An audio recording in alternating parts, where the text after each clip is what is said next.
उपखंड क्षेत्र में तेज बारिश के कारण वंधर व स्थानीय नदी में तेज बहाव आ गया। इसी दौरान एक इको गाड़ी चालक ने लापरवाही से वाहन को बहाव वाले पानी में उतार दिया, जिससे गाड़ी बहने लगी। घटना के समय वहां मौजूद पुलिसकर्मी मदन लाल और युवक प्रवीण मांझू ने स्थिति की गंभीरता को समझते हुए बिना समय गंवाए नदी में छलांग लगा दी। दोनों ने बहादुरी दिखाते हुए गाड़ी में फंसे व्यक्ति को सुरक्षित बाहर निकाल लिया। उनकी सतर्कता और साहस के चलते एक बड़ा हादसा टल गया। स्थानीय लोगों ने दोनों को दिल से धन्यवाद दिया और उनके साहस की सराहना की।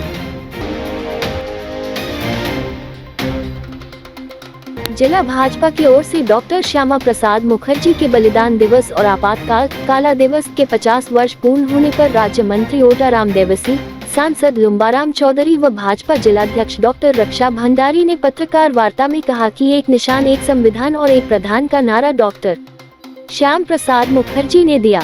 डॉक्टर मुखर्जी हमेशा जम्मू कश्मीर को भारत का पूर्ण और अभिन्न अंग मानते थे। यहाँ तक कि डॉक्टर मुखर्जी ने जम्मू कश्मीर में धारा 370 को समाप्त करने के लिए सबसे पहले आवाज उठाई थी। यहाँ तक कि उन्होंने एक रैली में संकल्प लिया कि वो देश के लोगों को संविधान के नीचे लाएंगे या अपना बलिदान देंगे। उन्होंने कहा कि भारतीय लोकतंत्र के इतिहास में 25 जून 1975 को लागू किया आपातकाल एक काले अध्याय के रूप में जुड़ गया है। इस दिन भारत की तत्कालीन प्रधानमंत्री इंदिरा गांधी की सरकार ने आपातकाल के प्रावधानों के तहत हजारों विपक्षी नेताओं को गिरफ्तार कर जेल में डाल दिया था। लोगों की पकड़कर नसबंदी की। आपातकाल के दौरान सिरोही जिले के मीसा बंदी व लोकतंत्र सेनानियों को पीड़ादायक यातनाएं झेलनी पड़ी। भारतीय लोकतंत्र में कांग्रेस पार्टी आपातकाल के कलंक से कभी मुक्त नहीं हो सकती। जय नारायण व्यास विश्वविद्यालय के सेवानिवृत्त कर्मचारियों का 50 दिन धरना जारी। कोई भी हिम्मत किसी रूप में कम नहीं है। ये अपना में दर्शाती है कि चाहे 50 दिन लगो चाहे 500 दिन लगो, मेरे साथी इसी तरह से संघर्ष करते रहेंगे जब तक ये संवेदनहीन सरकार हमारी बात को सुन करके कॉलेज के शिक्षकों की बात ही हमारी पेंशन को उत्तरदायित्व लेकर के ट्रेजरीज के थ्रू माध्यम से जमा नहीं करा देती, क्योंकि जब तक इसका हमेशा के लिए परमानेंट सॉल्यूशन नहीं हुआ, ये हमारा एजिटेशन रहेगा। परंतु साथ आपका चाहिएगा, आप जनता तक हमारी बात को पहुंचाइए कि किस प्रकार के किस लेवल के अधिकारी हैं यहाँ। उसके बाद में जो यहाँ से चपरासी या फराज से रिटायर हुआ है, उसके घर की 7 महीनों के बाद में क्या स्थिति होती है। किसी को भी दया आ सकती, किसी को भी करुणा आ सकती है, परंतु हमारे यहाँ साधारण रूप में जितने भी नेता थे, चाहे एमएलए है, चाहे एमपी है, चाहे मंत्री है, चाहे कैबिनेट मिनिस्टर, सब ने सरकार को निवेदन किया, मुख्यमंत्री को निवेदन किया। मुख्यमंत्री कहते हैं कि वहां जाकर देखूंगा। क्या आपको मालूम नहीं कि राजस्थान के अंदर गत 7 महीनों से आपके ही राज्य सरकार के विश्वविद्यालय के कर्मचारियों को पेंशन नहीं मिल रही है?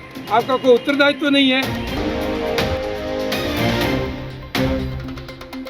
पश्चिमी राजस्थान औषधीय पौधों का हब है। इन पौधों पर अनुसंधान की अपार संभावनाएं हैं, लेकिन अब तक इस क्षेत्र में असंगठित रूप से काम चल रहा है। अब कृषि विश्वविद्यालय जोधपुर वन हेल्थ की पहल करते हुए औषधीय पौधों पर पहली बार संयुक्त रूप से डॉक्टर सर्वपल्ली राधाकृष्णन राजस्थान आयुर्वेद विश्वविद्यालय व विदेशी संस्थान agro forestry promotion network Switzerland के साथ मिलकर कार्य करेगा। इस प्रोजेक्ट पर कार्य करने के लिए स्विट्जरलैंड, इजिप्ट व युगांडा से आए हुए विदेशी प्रतिनिधियों ने दोनों विश्वविद्यालयों में 5 दिवसीय दौरा किया है। साथ ही प्रोजेक्ट से जुड़े विभिन्न मुद्दों पर बैठक के दौरान चर्चा की। छगनराज चौपासनी वाला उच्च माध्यमिक विद्यालय जालोरी गेट जोधपुर स्कूल में भामाशाह श्री श्याम सा कुम्भट के सहयोग से उनकी धर्मपत्नी स्व श्रीमती उमा जी की पुण्य स्मृति में शिक्षा के मंदिर में बालिकाओं हेतु बनाए गए शौचालयों का निर्माण कार्य पूर्ण होने पर लोकार्पण आदरणीय श्याम सा कुम्भट की सुपुत्री चिली द्वारा फीता काटकर किया गया, जिनका लोकार्पण समारोह विद्यालय परिसर में रखा गया है, जिसमें में अतिथि के तौर पर भामाशाह समाज सेवी श्रीमान श्याम सा कुम्भट, जोधपुर शहर विधायक श्रीमान अतुल सा भंसाली, निगम उत्तर के नेता प्रतिपक्ष व स्थानीय पार्षद श्रीमान लक्ष्मी नारायण जी सोलंकी संत महात्माओं की उपस्थिति रही। शहर विधायक अतुल जी भंसाली ने अपने उद्बोधन में बताया कि राज्य सरकार से विश्व रूप से चर्चा हुई है एवं योजना बनाकर सरकार को भेजी जा रही है, जिसमें जोधपुर शहर के राजकीय विद्यालयों में विकास कार्य तीव्रता से करवाए जाने की बात कही गई। वहीं समाज सेवी भामाशाह श्यामसा कुंभट ने बताया कि भविष्य में भी वे इस विद्यालय में विकास कार्य में सहयोग प्रदान कर अपनी भूमिका आवश्यक रूप से निभाएंगे। मेडिकल चौराहे के पास यातायात पुलिस कर्मियों के लिए गुमटी का उद्घाटन किया गया।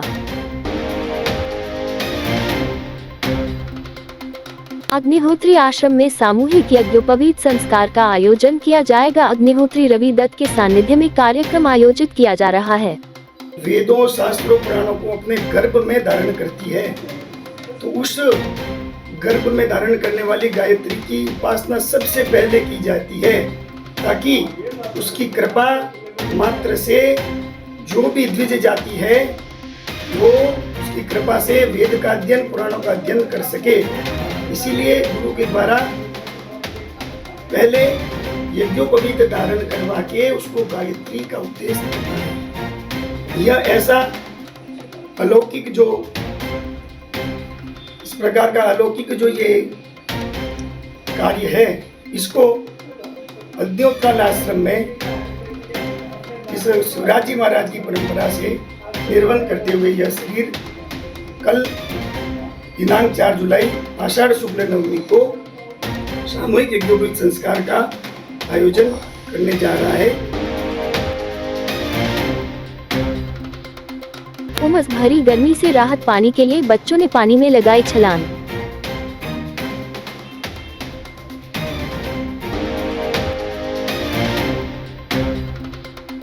Lions Club International District 3233 E2 Lions Club Jodhpur west Shakti 2025-26 सत्र की शुरुआत के पहले दिन 1 जुलाई को प्रांत से दिया हुआ सीए डे एवं डॉक्टर्स डे सेलिब्रेशन मनाया गया, जिसमें डॉक्टरों और सीए का सम्मान किया गया।